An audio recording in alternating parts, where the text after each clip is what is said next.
Here we have Gilad at the Israel Padiglione Biennale, a great exhibition, all made in videos, very loud sounds for an exhibition, holes on the ground, statues with microphones on the head, quite tortured. So, could you please give a meaning of all that? Actually, the word meaning is very heavy. I can describe like the narrative that is taking there, that is happening there.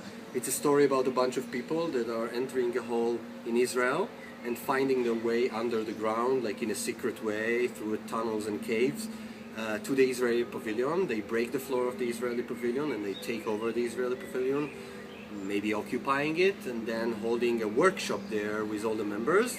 And this is a sound and sculpture workshop where each one of the members is sculpting, doing a self-portrait in clay, and then stucking a mic into their own face and producing sounds into these mics. And there's a guy downstairs with a mixer that gets all the feeds, all the sounds, and making music out of it. That's in general the story.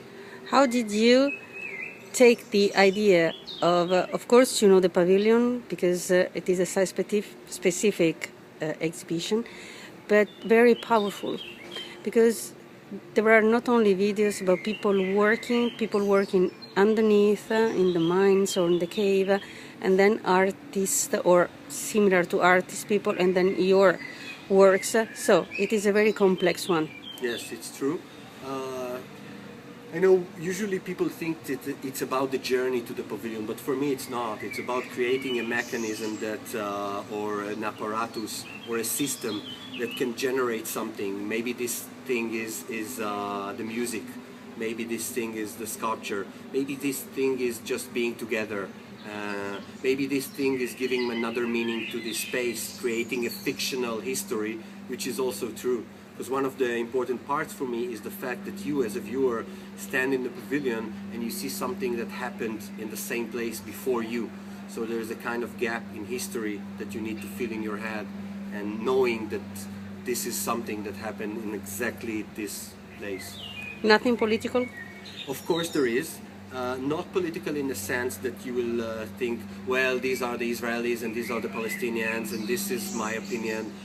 It's political in the sense that it's trying to subvert the language that the power structures are using and the binary thinking that is governing our world, and the fact that I think we are encouraged to think in narratives because this is the way we can be controlled.